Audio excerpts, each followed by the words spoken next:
Okay. Is it recording for you all? Can you see a notification? Okay, great.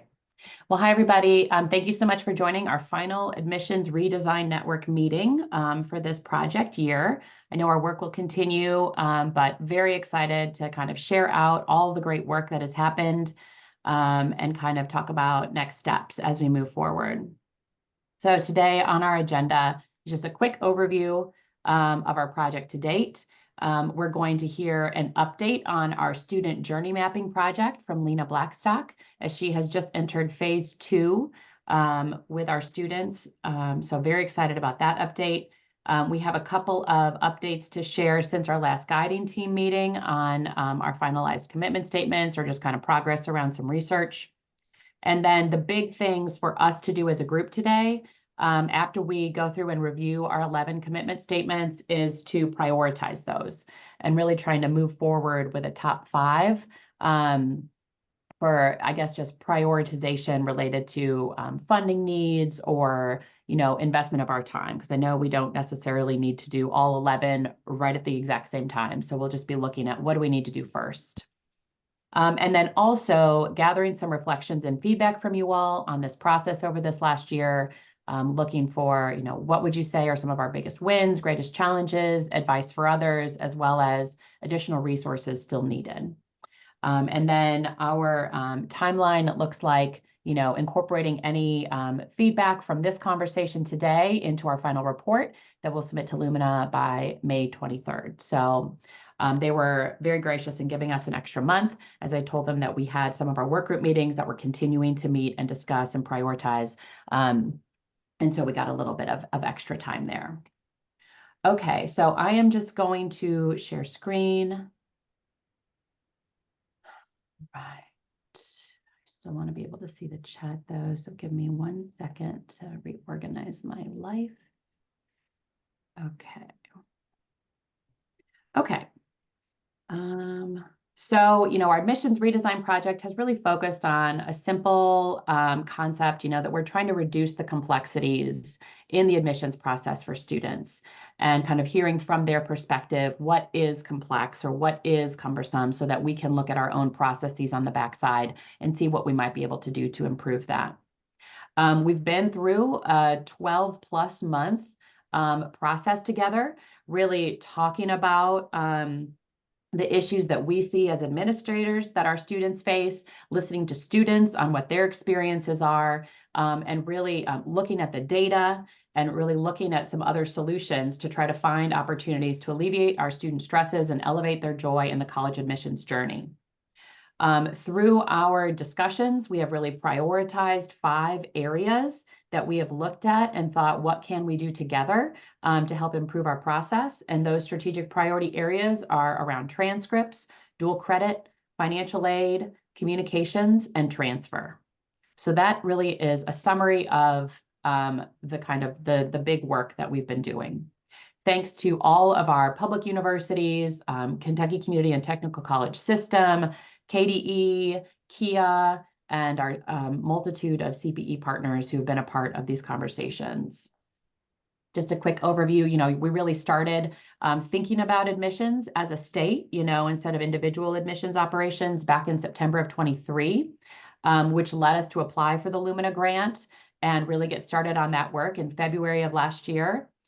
We had a segment of discovery projects. We had some convenings. We all went to LA together and really thought through, heard from other states that were also participating in the project and how that might inform some of our perspective.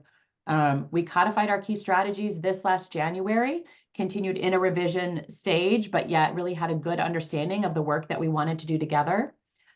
We had over 40 partners come together for about 10+ work group meetings that really dove deep into implementation planning for these strategies. And now here we are kind of at the culmination, really just with the targets of getting an update on our ongoing student voice research project, as well as prioritizing these strategies and reflecting on our experience together. So, and then, of course, we will dig into the next phase of implementation.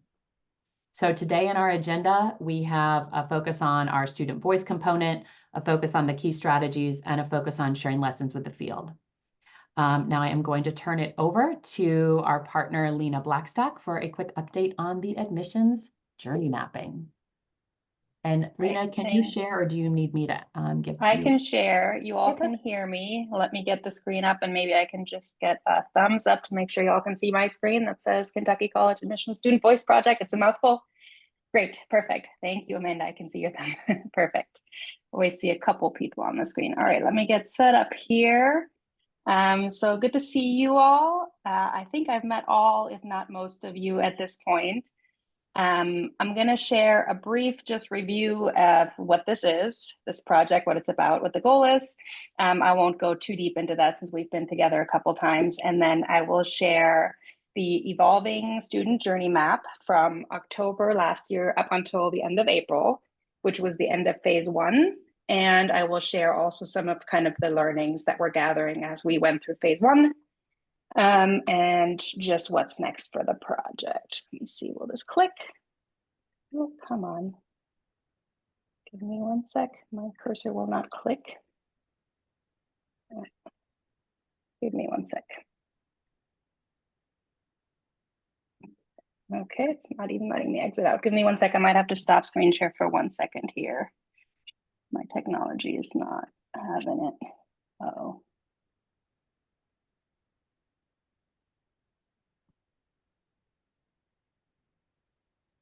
Well, it appears my Zoom is frozen. Can you still hear me, Lily? Yeah. Okay, it's not letting me forward my slides because it seems like the screen is broken. So I might need to try to exit out of the screen share if it'll let me. Give me 1 second. I can say stop participant screen share if you want me to try that. Oh, yes, please try that. And then hopefully it'll reset it. It's just completely locked me out of that. Okay, let me see if I can restart that. There we go. I think that worked. Oh, technology makes our life easier, doesn't it? Share. Let's try that again. Desktop 2. Share. Oh. Well, it does not seem to want to. Would you mind if I jump out of Zoom just real quick and come back in? Lily, if you could cancel the Zoom share, I think I can. Okay. I might just jump out and jump right back in. It's completely stuck on the I could try to share as well for you if you wanted me to.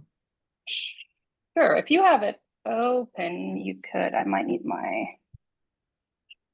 If you haven't made any changes, I think I've made a few alignments this morning, but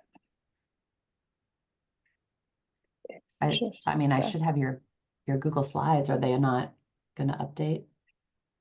It should if it's Google Slides. Okay, here, I'll just share this then. What I get for having it up before the call starts, and then of course it goes completely. Yeah, it's not even going to refresh for me. Okay. Okay, can people see my screen? If you can go full screen, I'll just try that. Okay, and now where's that button? It is reload.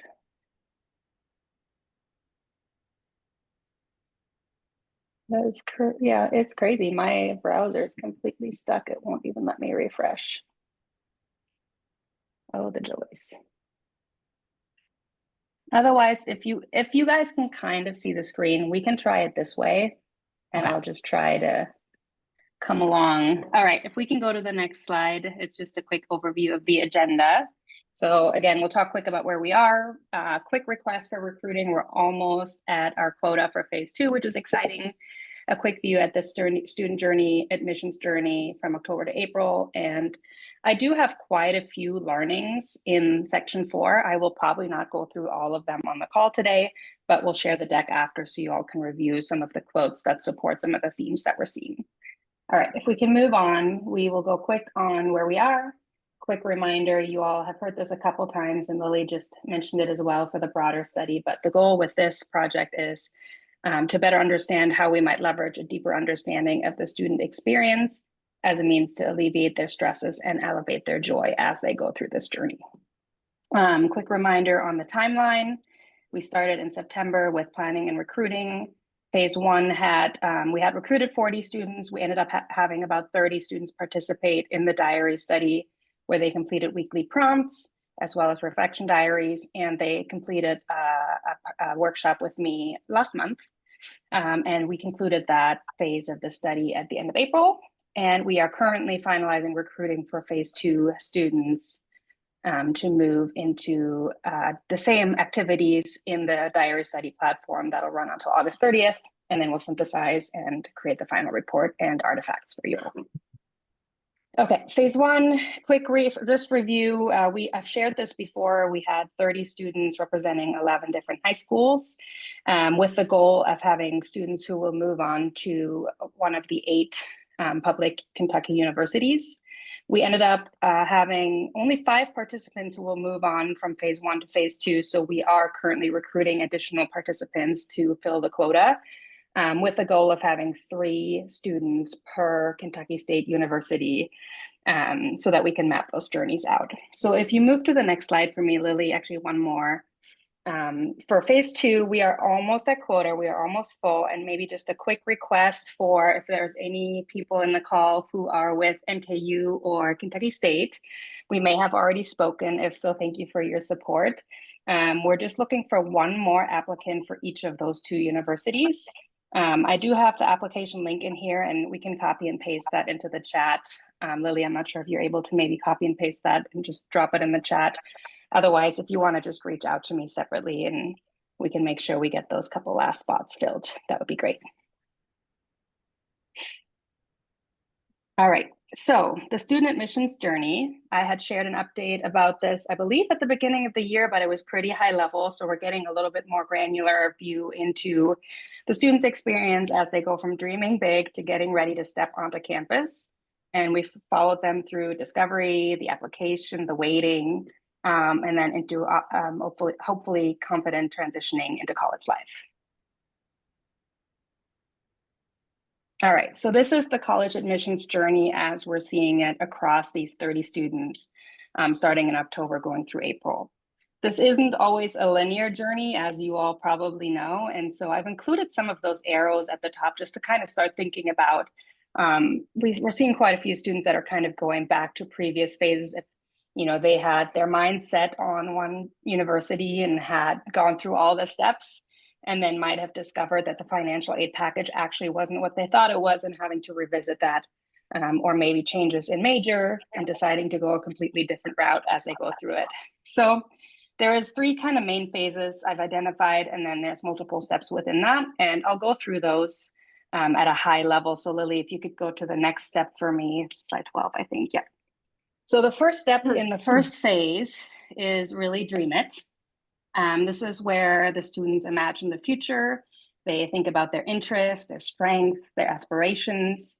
There's a lot of reflection on who they are and who they want to be, what they want to achieve through that journey in college. And it's also a lot of brainstorming, looking at inspiration, looking at things online, talking to people, and just thinking about the world of possibilities that's ahead. A moment of joy, and sorry, this is a little small for me to read, but I'll try. I had it in my notes.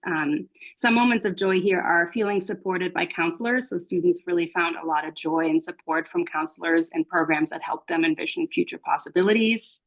And a moment of stress that they experienced during this phase is, for example, the pressure that some of them feel just from comparing themselves with peers, which came up a few times. So just talking about, there's a quote here from Marcia. She says, "Everyone seems to know what they want to do and have a set plan. I'm still unsure what is best fit for me." So feeling kind of left behind and, like they're not on track with where the other students are.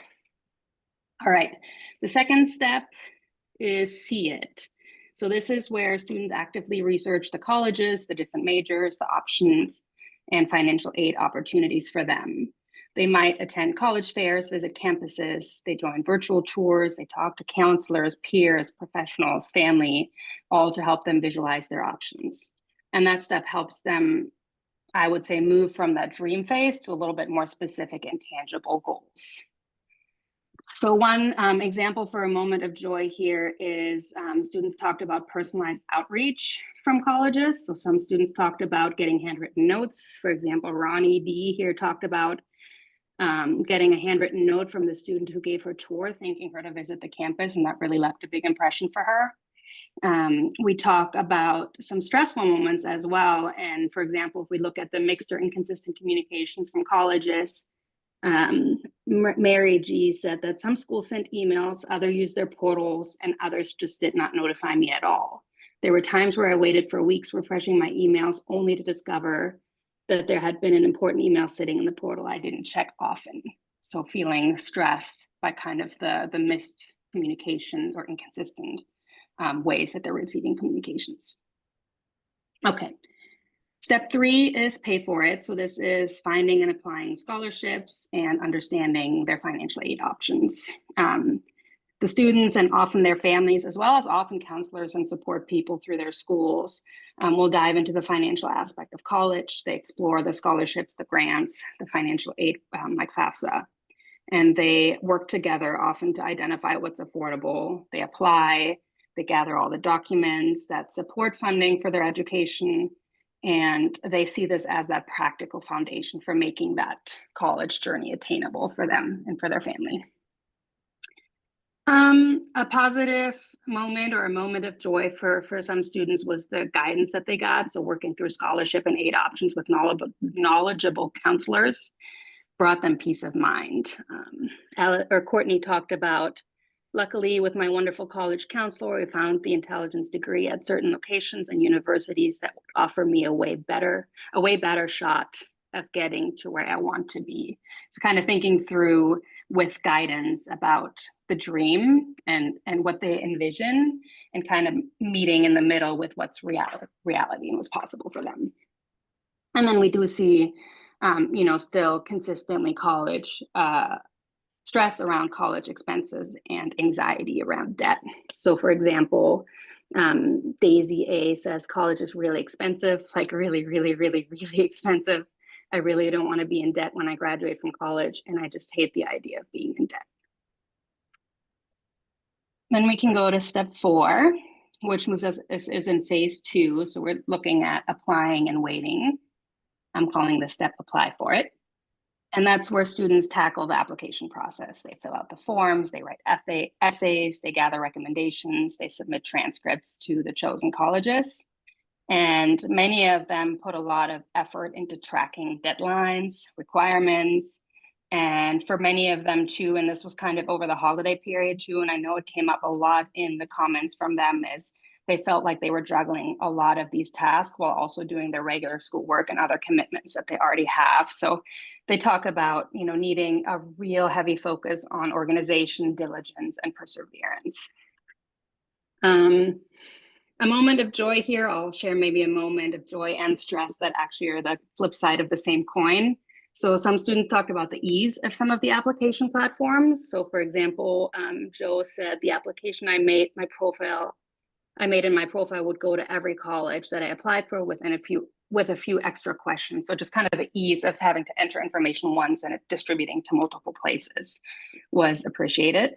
But then similarly, some students talked about technical difficulties with applications. So you have Ronnie D talking about technical difficulties where certain documents I uploaded, such as an unofficial transcript, did not save. So I had to add those attachments multiple times and check in to make sure they're actually there before submitting my application. Those were some of the moments that students talked about quite a bit. Step 6 is wait for it. Oh no, that's step 5. Was that what we were just on? No. We're good on 5? Okay. Sorry, I had a delay on my slide. Step 5 is wait for it. So still in the second phase. And that's after submitting applications. And it's interesting because the students, when I asked them to kind of describe the phases they've been through in their own words and without any kind of preconceived notions of, what the steps might be, everyone described this as a distinct phase. And I think it's because there's so much anticipation in this stage of waiting as they wait for the decisions on admissions, but also scholarships, financial aid. And so there's excitement and anxiety that are really heavily mixed in this phase. And this is, I think, the one where a lot of them think about the roller coaster experience that they go through. So of course, there is the excitement of the acceptance letters and just getting that feeling of relief and validation for all your hard work. That was a big moment of joy for many of them. And then similarly, moments of stress were the uncertainty and waiting on decisions. And I think also another one worth noting is, again, communication gaps from some colleges that they experienced. So for example, Anna B said, this university didn't actually like send me any congratulation emails or anything saying, hey, you've been admitted. They just sent me 5 saying, here's your login information now that you've been admitted. And that felt kind of like a miss. Okay, step 6 in the third phase, which is make a choice and go for it. So this step is about making decisions and then also sometimes continuing explorations. And like I said, sometimes going backwards to some of the other steps and potentially even starting fresh. So once offers and aid packages arrive, the students then review their options, they make their final choice. Sometimes a few of them were actually up until the very end, still teetering between a couple places, maybe even 3 places, or maybe even like, is it college or do I do a gap year or something completely different? But when they decide on college, they accept the offer, they submit deposits, they start preparing for enrollment, arranging housing, registering for orientation, and sometimes also connecting with future classmates, which were often moments of joy. And it's a step that's about decisively committing and getting ready mentally and in reality, getting ready for that transition that's now very real. And I think students talk about that emotion as well, as it just kind of sinks in that it's actually happening. Moments of joy. I think there is, again, a lot of comments about the personal touches that they received throughout their journey. So Marcia talked about getting a handwritten card from someone with a major that she was looking at getting into. And that really meant a lot to me. And then for some of the stressful moments, there is still unclear next steps after acceptance for some students. So Mary J shared, while some schools have definitely provided clear information, others haven't really specified deadlines or which documents were required. And then the last and final step, when we're looking again at this study, the phase 1 ending end of April, was what I'm calling do it. So we're getting ready for college, and it's just that combination of nerves and excitement. They prepare to immerse themselves in college life. They might start packing, start saying goodbye to their high school colleagues, and just looking forward to that new experience and that new stage, which is that mix of celebration, reflection, anticipation. And many of them, I think at this stage, start to embrace this new phase and starting the college journey. So not surprisingly, I think a big moment of joy for many is just kind of that family or friend pride and celebration that they might experience. Courtney talked about, my family was so involved, learning about options with me brought joy and reassurance. And then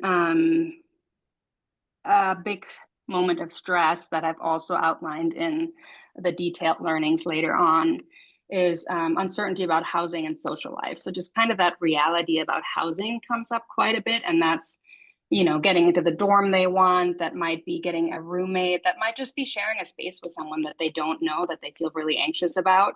Or they even talk about, and I don't know if that's the quote I had, but there was a quote about someone who had planned to live off campus, but then found out at the very end that with this college admission that he was on the track that he was on, he wasn't able to live off of campus. So those are things that come up for the students. I'll read this quote here from Ronnie D. She said, although it worked out and my roommate is really nice, it was stressful to be caught off guard with some quick timing and selecting roommates that I didn't know of at all. I wish that the system had been designed differently so I knew exactly what to do in the timeline. And I'll pause here, see if there's any questions or thoughts about the steps, about the journey, about the phases. I see a couple things in the chat here of things where you might be seeing similar things from your students. Actually, let me answer this question from Christine Harper quick. I didn't see it until earlier, sorry. So you mentioned only 4 students from the first phase continuing. Is that due to eligibility? Yes, it's due to eligibility. Out of the students that completed phase 1, we looked at which colleges they actually committed to versus in the original application, they had noted certain colleges that they were planning to apply to. And that was the final number that moved on to one of the colleges that we are wanting to track, so one of the 8 universities, and that were able to continue. So there was a few more. I think there was like 8 or 9 at the end that were actually moving on to 8 of the Kentucky State universities, but some of them weren't able to continue on into phase 2. And then the other ones were either moving on to other colleges or taking a gap year. We had someone who dropped out because they were going into the military instead. Someone was going to cosmetic school instead. So we had a few students that just changed direction and tracks. And there was a lot of interesting learnings we have that I'll make sure to pull out in the later reports about why and how that process, the decision-making process worked. But that was the reason. Thank you. It's helpful. Yeah. Okay. Any other questions or thoughts about the journey so far that we've shared?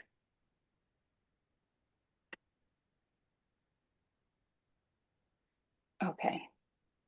All right. Lily, how long do I have? Another 15? Let me check. Sorry. I'm gonna have to. Yeah, we have until 10:45. Okay. Wish I could get my slides to work, but I can't. Okay. I will try to read it on the smaller screen. That's okay. Okay. All right. So I will probably just highlight some of these learnings for the student joys. Again, some of these are connected to what I just shared, obviously, throughout the journey, but I wanted to highlight some of the themes that really are standing out as we go through this. So for the student joys, they shared specifically positive interactions and touch points like I just shared in the earlier steps. But for many, that's the support they receive from colleagues, or from colleges, from counselors, from teachers, from family, and from friends.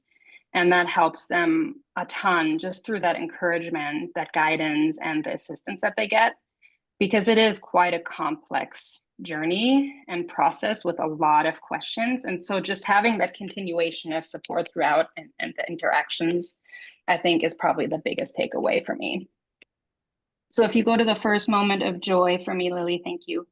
One thing that I thought was interesting, and this came up obviously in the stresses and the joys, but feeling prepared made such a huge difference in students feeling excited and joyful rather than maybe even being prepared. So preparedness plays such an important role in their application journey. And that includes early exposure to college readiness initiatives. They talked about college boot camps, gear up programs, campus tours, just to build confidence, clarify goals, and then also make it seem less overwhelming. Again, it's that feeling of being prepared. You know, they kind of know what to expect. They might have heard some of these terms before. They might have heard some of these things that they might need to do before. So when it actually comes, it feels less overwhelming for them. Support from counselors and targeted research activities allowed them to organize their choices and approach applications. And the structured forms of preparation that they described, so some of these programs, again, made what feels really complex and stressful feel more manageable for the students as they go through it. Maybe I'll share a quote or two. So maybe Courtney D here talks about the Gear Up program. She says, during my whole experience with my college admissions journey or any kind of college related things that I did in the past, the Gear Up program was the most helpful in helping me get opportunities. And I'll stick with one for now. Let's go to the next slide. And again, I'll share all these so you guys can reference a lot of the quotes, and always happy to answer questions too if there are any questions afterwards. Early admission interactions can bring joy. So again, the timing matters, the channel matters, who it's from matters. But those early interactions specifically seem to leave a big impression on students, a positive impression on students. So personalized meetings and tours came up often with admissions counselor because they help them get clear information, answer questions, and just making the students and their families feel supported and welcomed. And then there's also just the idea of prompt communication and user-friendly processes that help students feel connected and valued by the institution. Again, I mentioned some of the quotes earlier, so I won't read them again now, but small gestures like handwritten notes from program representatives or personalized tours made the experience memorable. And before they even apply, helps them create a strong sense of belonging and excitement about that specific college. Let's go to the next one. Communications can bring joy, so kind of tied into the earlier one.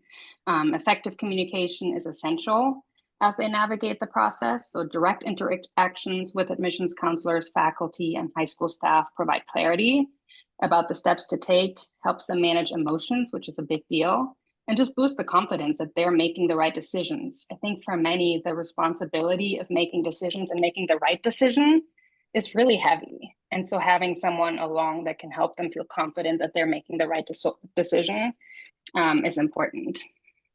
And then the quote I shared earlier kind of spoke to this too, but just having organized communication channels really helps.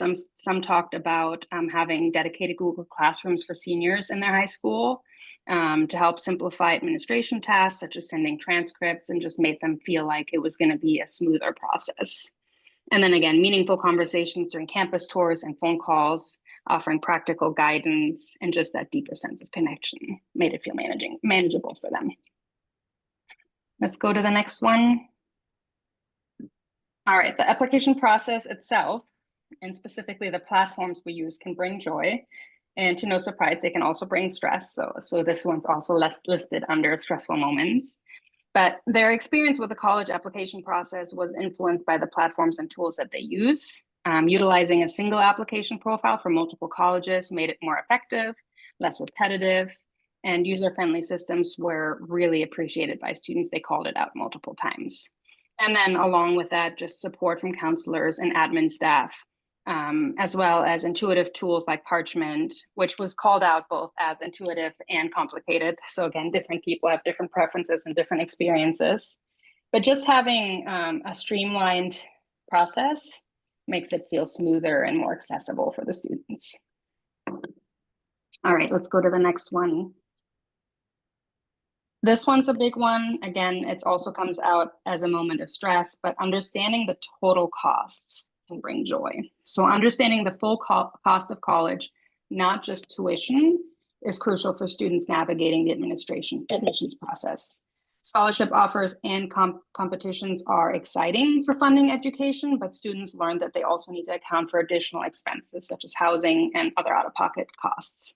So meeting with financial counselors, college coaches, advisors, help them get guidance on things like FAFSA, housing deposits, gap scholarships, and just helping them get that complete financial picture that they want. So actually, a lot of the quotes are about meeting with a counselor, meeting with a college coaches, meeting with a financial counselor, just getting information and guidance on what is happening and what needs to happen. Having support can bring joy. Not a big surprise here, but the support from others has such an important role as they navigate the journey. And some of the people that come up a lot are guidance counselors, teachers, Gear Up coordinators to provide advice, encouragement, and practical help. And that's anything from choosing a major. And people say, like, I would just ask my math teacher and say, hey, what do you see me doing in college? What do you think of, my path? And that was actually helpful discussions. To more practical things, helping them work through the applications and kind of organize what needs to happen.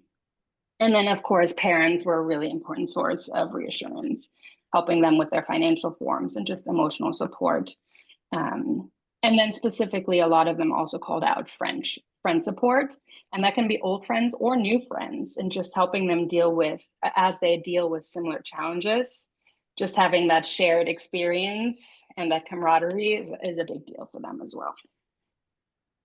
All right, the last moment of joy is the selection of housing and roommates. Again, that can bring joy and stress, but they expressed excitement and relief when they were able to secure their preferred dorm rooms and organize their living arrangements, especially when choosing to live with friends or people that they already knew or had met through the admissions journey. So those choices help ease some anxieties about living with strangers and help them feel comfortable and a sense of belonging as they prepare for that next step. And then there were also worries about the challenges of sharing space with unfamiliar people, concerns about housing costs, and just that general uncertainty of adjusting to a new living environment. And I have this in the moments of stress too.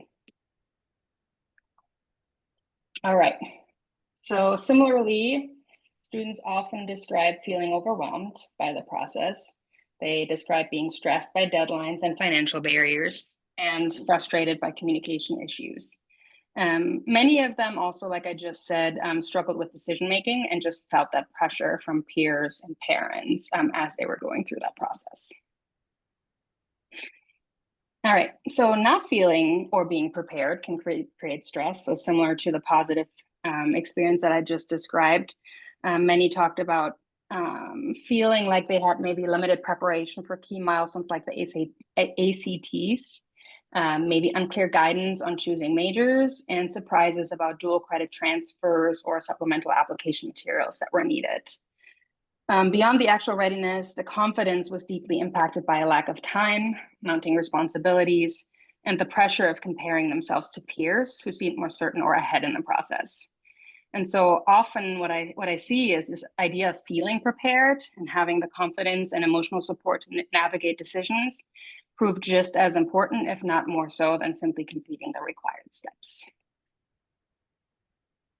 And then the next one, lack of early admission interactions and lack of transparency can create stress. So you'll notice how when I was working through the themes, a lot, and this is again, that idea of the roller coaster comes up for me a lot, is a lot of the moments of joy similarly have a connecting moment of stress for students. They're that duality of excitement and fear, or, joy and frustration. And so a lot of these moments of joy and stress are similar, or maybe kind of flip sides of the same coin when you start looking at them. And of course, everybody has, their individual experiences where those differ. But these early interactions and transactions during the college admissions process have a big impact.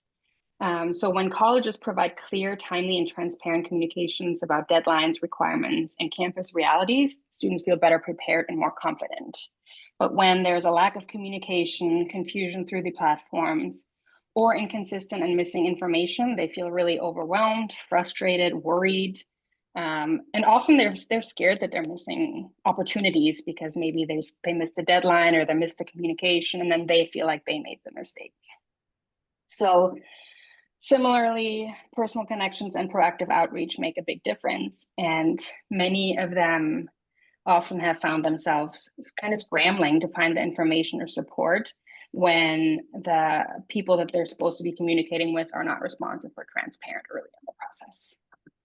And there's some quotes in here that'll give you some details into those experiences.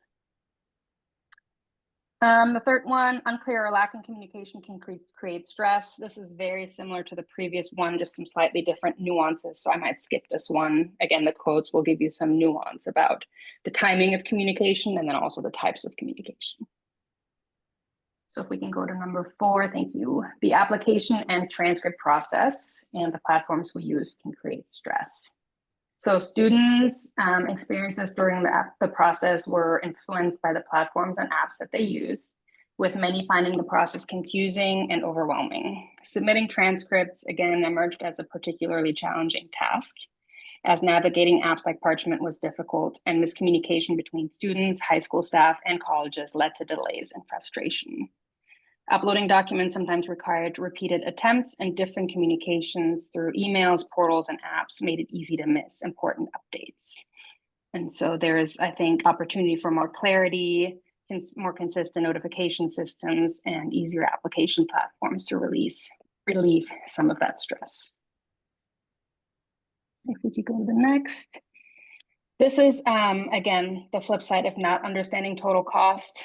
I actually had to make the font smaller to fit the quotes because there were so many examples of different manifestations of this for students.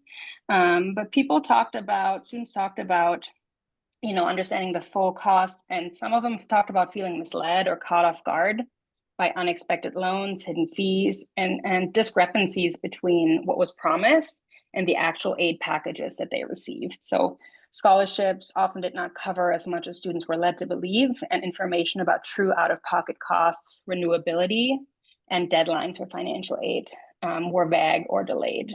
And so they often wished for more transparency about all the expenses that are involved so that they can make those informed decisions and avoid those financial surprises later on. And then the next one is also about just figuring out how to pay for college. So once they have clarity on what their financial aid covers, and what the remaining costs are, there's still that stress of paying for college. And for many, there's a deep fear of taking on debt, and it weighs heavily on them throughout that whole process. Many of the students talked about feeling overwhelmed by complicated financial aid applications, the deadlines that were inconsistent through colleges, and unclear requirements, and just the pressure of needing scholarships. Interestingly, there was a couple people who talked about the stigma around FAFSA or needing FAFSA, and just the prospect of taking out loans that really means some students reconsider their dream schools, or maybe even making the difficult choice of pausing college, their college journey. And then some talk about unexpected expenses like deposit fees, changing concerns about family financial situations.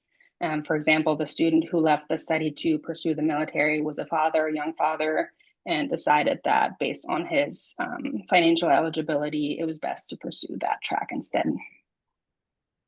All right, a couple more, and then I'll see if there's questions.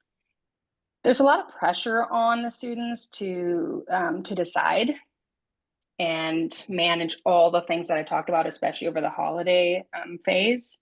So it's a mix of emotions. There's excitement about the future. There are deep feelings of fear, worry, and overwhelm. They feel stressed as they're juggling that regular schoolwork, maybe jobs that they have, application tasks, and all while trying to track and meet all those different deadlines that are really important. So the pressure to choose the right career path or major can also be very daunting. And it was actually a bigger theme than I expected for many of them, that even once they decided, they would kind of question it in their reflection diaries. And you can kind of hear them thinking through, and they're like, I don't know if this is the right path for me. What if I'm making the wrong choice?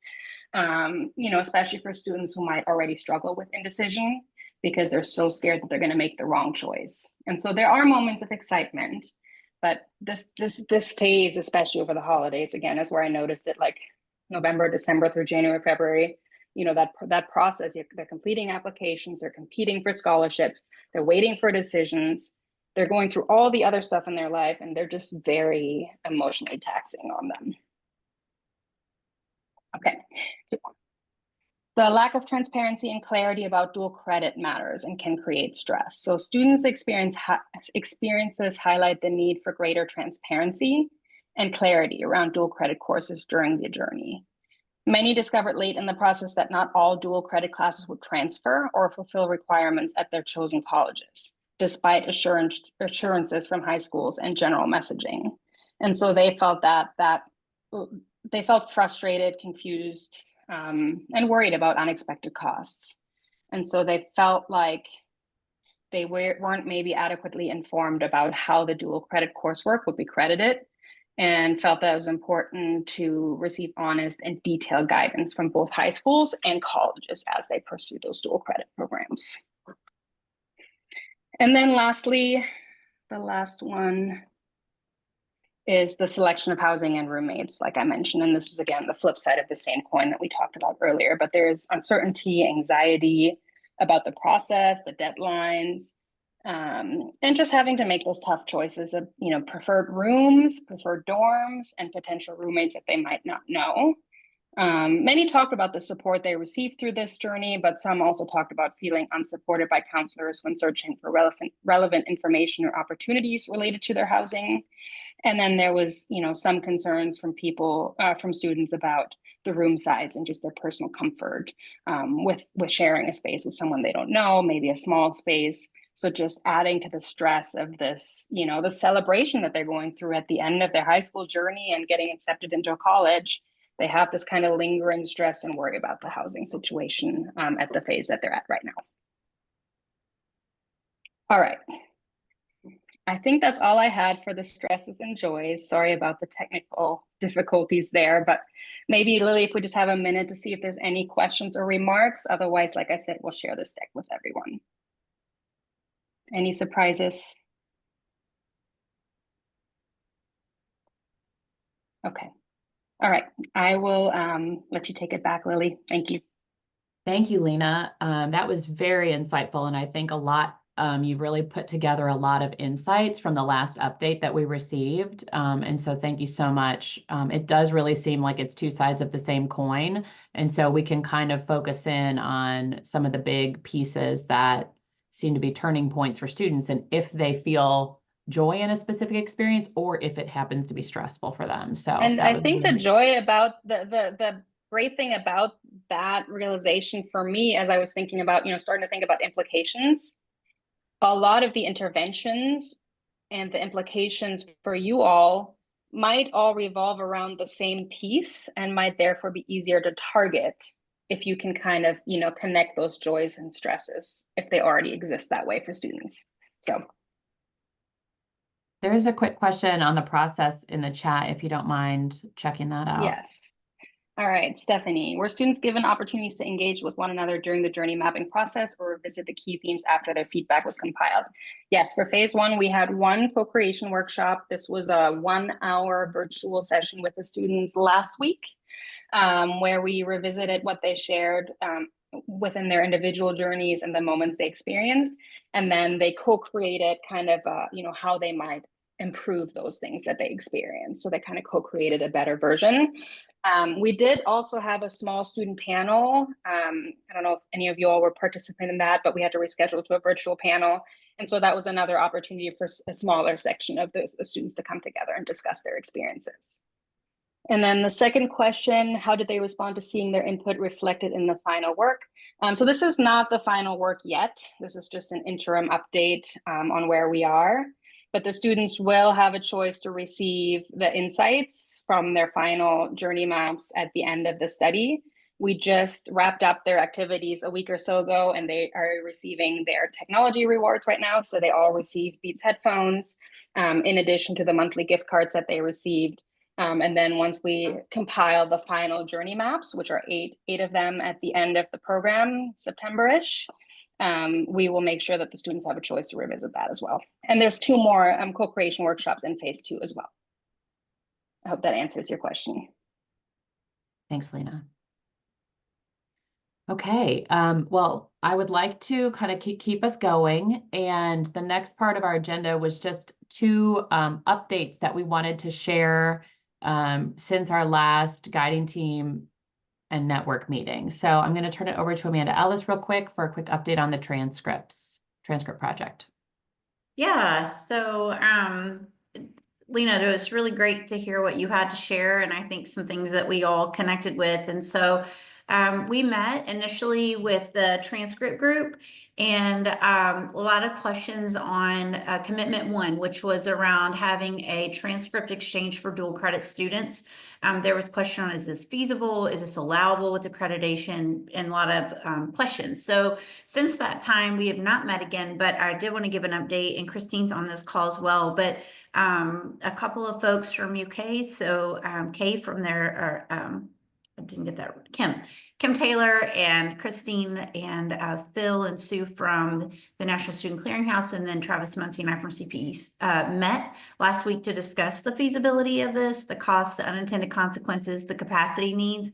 And so the National Student Clearinghouse was really intrigued by this and thought it was something that actually a lot of people across the nation have talked about. So we are waiting to get feedback from them. They're talking to their legal team and their design team is about what they could offer. So we will go back to the work group and keep everyone informed on the possibility of this, but this really could remove the barrier of those who are earning dual credit from multiple institutions, but don't request the transcript from those multiple institutions, and hopefully will remove that barrier to make the transition more seamless. And ultimately for the institutions, if it plays out and works, for the institutions to not have to track those down to ensure that those credits were earned. So that is the update. So it is in progress of what we're learning. And Christine, if I have forgotten something, please jump in and fill in the blanks on that. No, I don't think you have. I do think it does definitely solve a national problem they're seeing. So they're very interested in this. I think we've suggested a lo-fi and a more, high-tech intervention. It may require us, I think, as I was thinking about this, Amanda, over the weekend, to do a quick Qualtrics survey or something so we might need to get our dual credit individuals on campus, on each of the campuses, to do a quick question based on what they come back to us with. Yes. So we best understand how how things are flowing. So it may be dual credit, it may be a combination of dual credit and the registrar, but it was a really positive meeting. I think they're definitely trying to figure out how to make this work for us, which would be great. Absolutely. Thank you, Christine. And, we definitely want to make sure everybody has the information so they can make an informed decision, because there are sacrifices in that. So from everybody's perspective. So stay tuned, but that is where we are, and it is an active investigation. So we will keep you posted. Thank you, Amanda and Christine. Very excited about that. And then the second update was related to our financial aid work group. We went into the financial aid work group with one primary commitment statement around adhering to NAFSA best practices and financial aid communications or notifications to students. And that is definitely still a top priority and reflected in the commitment statement. But we also, as a result of listening to the Student Voice Project and hearing a lot of their feedback on, looking for gap scholarships, really trying to find more opportunities for funding beyond just what is automatically, keys and CAP and already going to be something that they may be eligible for. The financial aid directors, really brainstormed a lot of ideas. We explored just trying to put more money maybe, or explore how to do research that would identify, do we need more money in state aid programs like KEYS and CAP? Ultimately, that has recently been done. And so kind of moving in a new direction and looking more broadly at other types of scholarships. And then in a recent meeting related to the progress and advancement of the Futurity website, Jessica Fletcher, who is new to CPE and a part of this team, has already been meeting with Kia related to their, financial aid Bible, quote unquote, the Affordable Higher Education document, which has, 450 pages of, national, state, and institutional and other kind of community-based funding opportunities for higher education, both scholarship, grant, tuition reimbursement opportunities, et cetera. And so this document, though, is a PDF document. And so it's organized, but it's not very searchable. And so looking, then as we were in conversations around what Futurity is moving forward with, and then kind of drafted something and sent it through Kia to see if this aligned with their work and priorities. We have a new commitment statement in financial aid that I did share with the financial aid director, or the guiding team. And let me see if I can put it in the chat here. So digitize, yeah, okay. So it would be to digitize the Affordable Higher Education document into a searchable database that interacts with Futurity's Future Finder data, so students can easily find scholarship, grant, and tuition reimbursement opportunities. So this is an opportunity that, is kind of already on the priority or already moving forward. And we think that by digitizing it, it will really help increase access to these existing scholarship opportunities for students across the state. So very excited about that, but also know that it is a new addition. And so wanted to bring that to you all and just ask if there was any thoughts, questions, feedback, et cetera, related to this new commitment. And it's heavily a part of the CPE and Kia project. They're the primary partners on this. But of course, the institutions already probably update your scholarships that would be included in this document for Kia. And so that process would just be a part of, wrapped into the digitized version.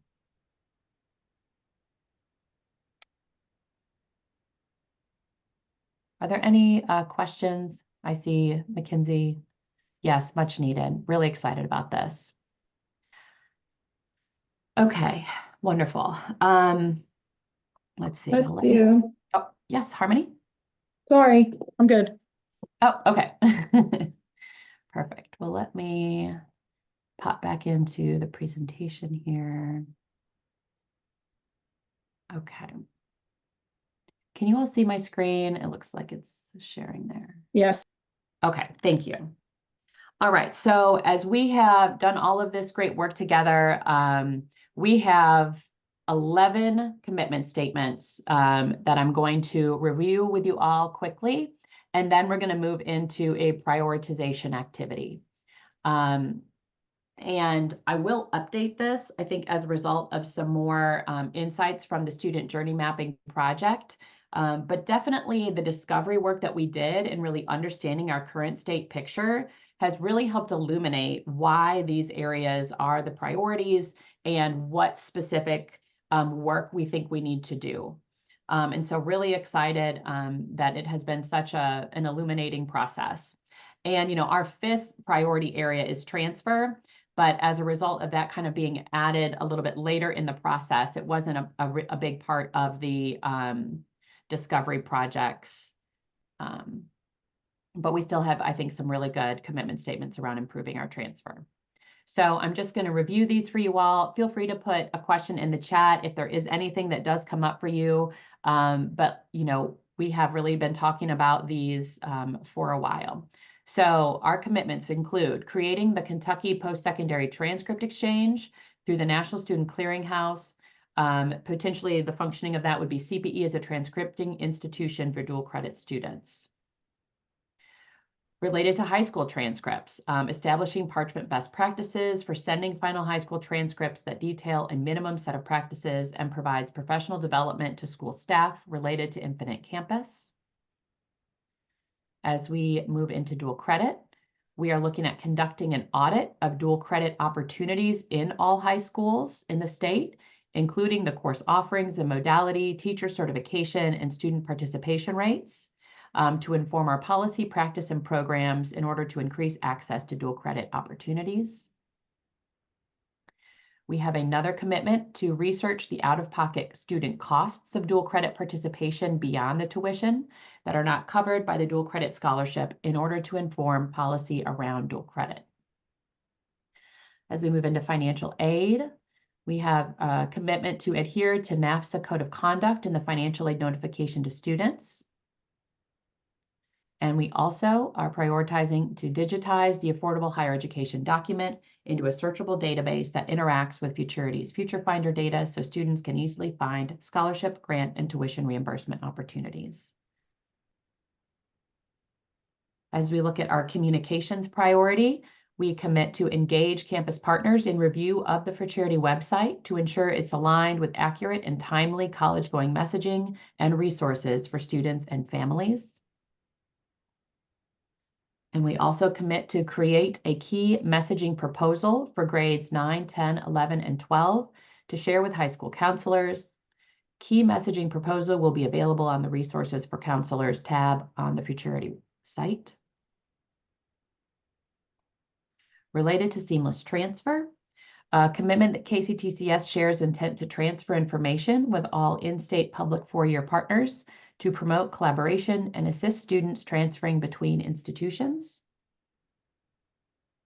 Another commitment to develop a collaborative communications campaign to raise awareness that students who graduate KCTCS with an Associate of Arts or Associate of Science and a 2.0 college GPA are, or higher are guaranteed admission to all Kentucky public universities. And the final commitment to adopt a statewide reverse transfer agreement through the National Student Clearinghouse, where Kentucky universities add language to their transfer applications for student consent to award the associate degree. So those are our 11 commitment statements. And I'm very appreciative of all the work groups that took time to kind of wordsmith and finalize these commitment statements, and then also draft implementation plans that will help us keep this work going. Any questions or thoughts on any statements or the process or any piece of this? Okay.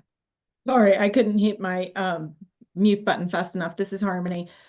Just regarding the one, I forget what number it is, but in terms of KCTCS sharing transfer intent, as we go into prioritizing this, we're not there yet, right? So we're working towards that, but I would suggest that maybe that is not one we move on first, since we don't have the infrastructure yet, but we are working towards it. Okay. Harmony, are there costs associated with the infrastructure? Because really, this is the report, but isn't this also a funding request for the continuation? So I was not part of those conversations, and when I touched base with Dr. Frick, who represented us at those, she did not think there were funding associated with it on our end. We just got some programming in place, but we have to start using it, and it's just a time thing. But my understanding was not a funding need.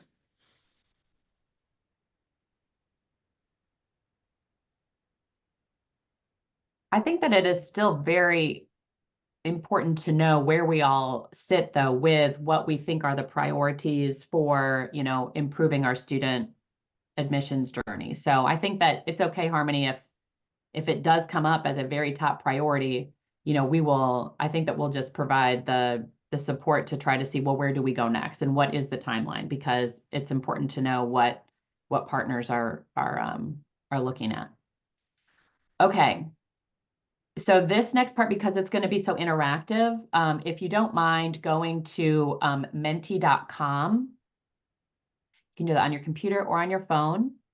And this will allow everybody to kind of vote and participate in the prioritization.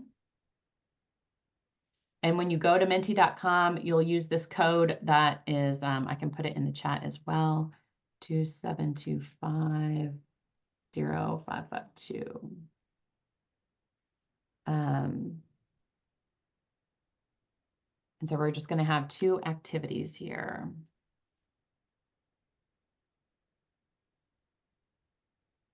Okay, so I think you should be able to jump in to the menti.com, and I'll try to do it on my phone just to make sure it's working.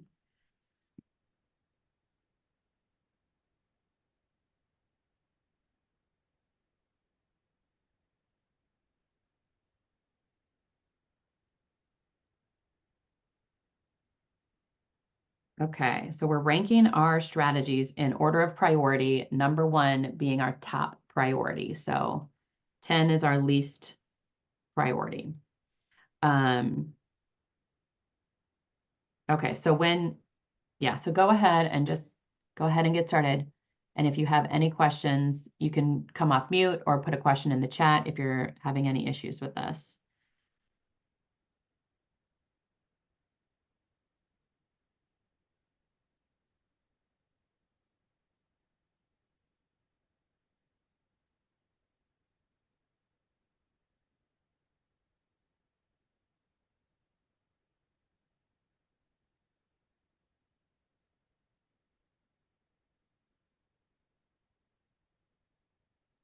Lily, are we only picking the number 1 or are we ranking all 11? I'm having some technical issues. Yes, put them in 1 through 11. Okay. Yes, you'll want to do all 11. And then and that'll just help us know where we're starting from. Lily, I was only able to rank 1. I don't have a choice for 2 through 11. So I'm in I don't know, I'm doing it on my phone, and what I had Maybe to that'd do be is I had to easier. tap all of them to get them out of the unranked and into the ranked, and then Got it. kind of move them around up and down. Got it. Got it. That's helpful. Thank you. Yeah.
anyone having issues getting into the Minty.com?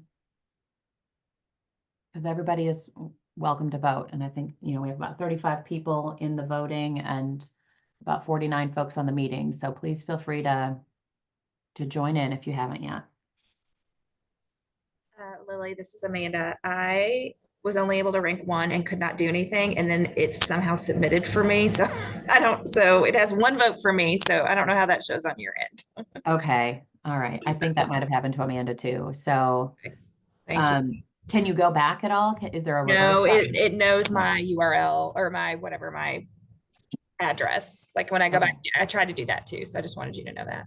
Did you do it on your phone or your computer? My computer. So I wonder if you try on your phone, if it might. I'll give it a whirl. Ooh, and Stephanie said go the incognito tab and you might get a second try.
Everybody had a chance to submit.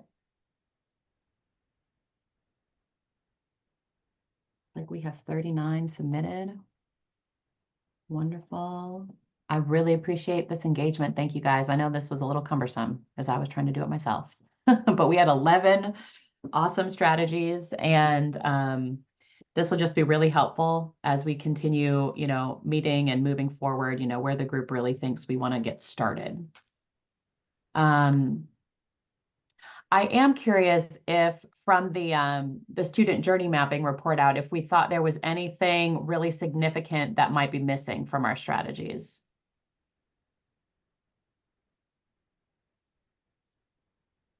I had one thought that I don't think had come up earlier, and it was in the dual credit area. And Robin, I was just curious, they talked a lot about some of their dual credit not transferring as they thought that it would, or not coming in and being accepted as credit that would apply to their core curriculum or a possible major pathway.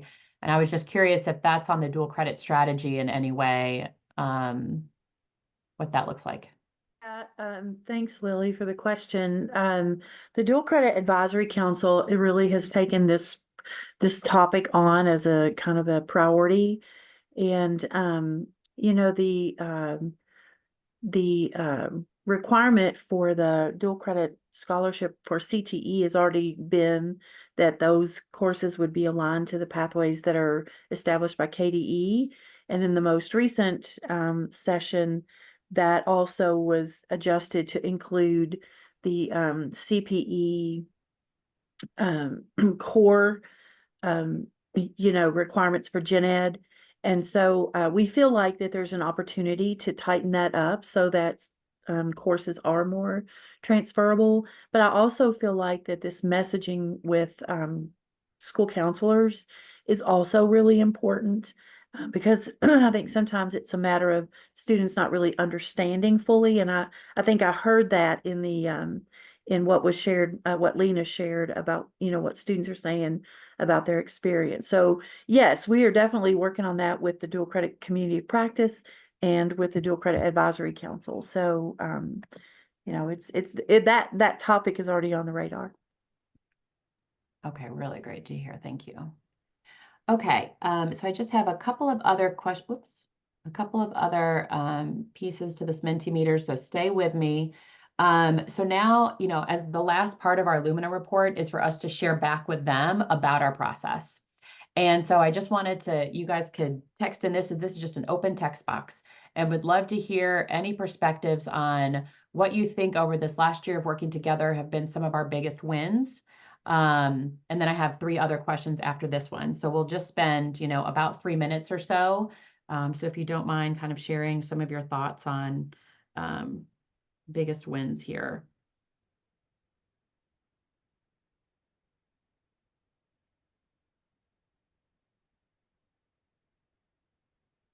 And this is all anonymous.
Couple more minutes, maybe 1 more minute. A lot of focus on the value add of the student experience and the student voice. Thank you for raising that.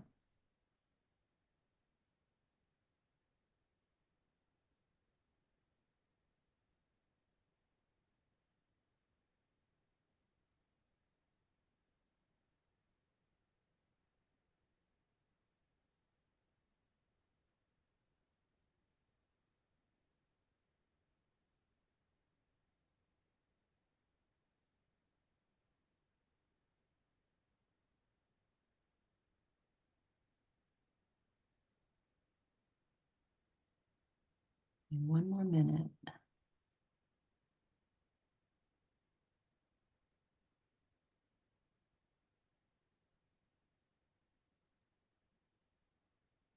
All right, thank y'all. I'm going to move forward. Our next question is over the last year of working together on this, what do you think have been some of our greatest challenges?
I really appreciate these insights, y'all. This is very helpful. And Amanda, I see your question in the chat as well. Would you mind sharing a little bit more context about what it is that you are proposing? So for example, we did those priorities, and I don't know if it would be helpful for this group, like individuals, to talk to their peers at the college about their thoughts. For example, I'm just thinking about my own institution, for example, and seeing how the transcript was prioritized. That might give, I'm cheating because I'm also a registrar, but in my registrar hat, I might feel differently about that as if I was someone else ranking this from a different perspective. So I don't know if before we make movement on these rankings, if there's anything we should consider doing at the institutional level. Does that make sense? Yeah, I mean, I think that we can share out this deck. We can share out the Mentimeter results from the polls. I can share all of that along with the student voice presentation that Lena prepared. And you are absolutely welcome to share that with all of your stakeholders and partners at your institution, and let us know what questions or additional thoughts your team has to share. Absolutely.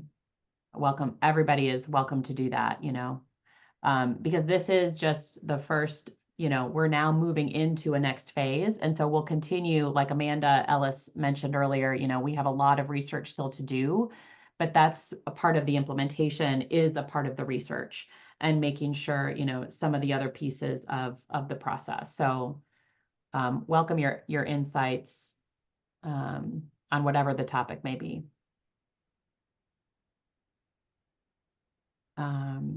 Okay, I'm going to move forward. We have 2 questions left. So would love to know what advice you might share with peers. So maybe other states, other institutions who are engaged in admissions redesign efforts. And I think that, Lumina is interested to know what we would tell other people to do, based on our experiences. So kind of think of it from that perspective.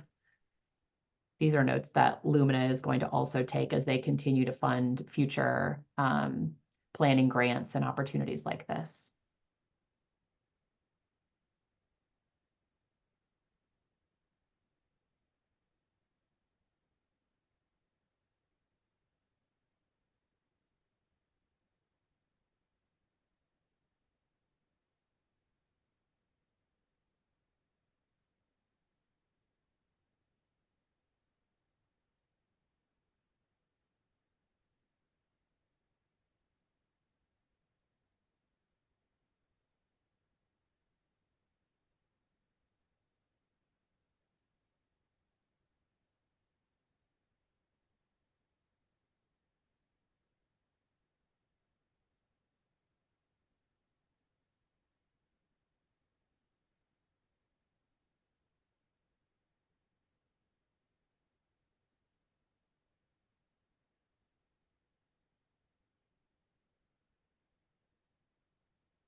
Mm.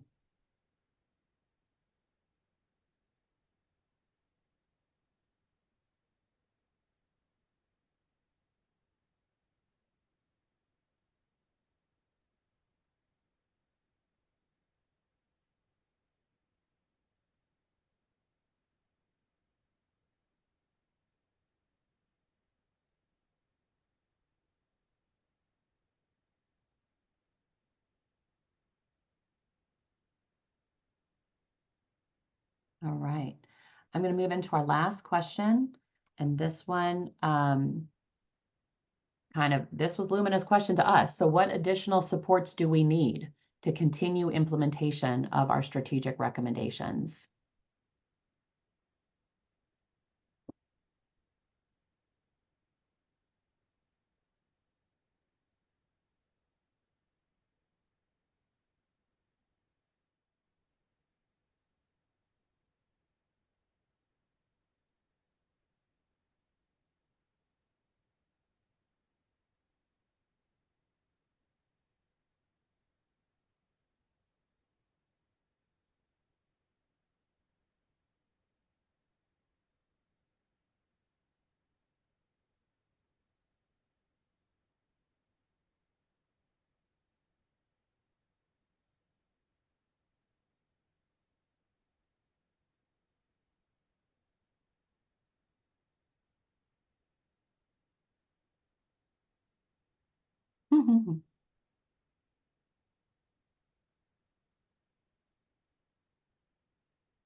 Well, everyone, I'm going to leave this open here, but I know we have about 2 minutes left. And so thank you so much for your participation throughout this year-long project. We will have more report outs as we move through the next phase of our student journey mapping. I believe, Lena, we'll probably do a report out at the beginning of the school year, maybe September. And then I know you have a final report out that will, and then of course, the student journey maps will be delivered to each of our 8 public university partners as well this fall. I will share out the final presentation. It's a kind of a PowerPoint deck that Lumina has this template they want us to fill. So I will send that full and complete document to everyone who has been a part of our process and project. And then from there, we'll work to kind of turn that into a more digestible report and guiding document for us here in Kentucky. And you will be hearing, next from me just with that final closure of this project, and then transitioning to Stephanie Chung, our associate director on the collaboratives team, to help kind of take implementation into the next steps. Very thankful for everyone's leadership on the work groups, participation in all of these meetings throughout the year. This has been really wonderful, and it was a very unique time that we did this project in as well, with all the FAFSA changes and a lot of other changes happening. So really thank you all for your willingness and your creativity through this process. So I hope that you have a wonderful rest of your final spring days as we head into summer. Very excited for hopefully a little breather. All right. Well, I'll see you all later. Thank you guys. Have a good one. Bye now.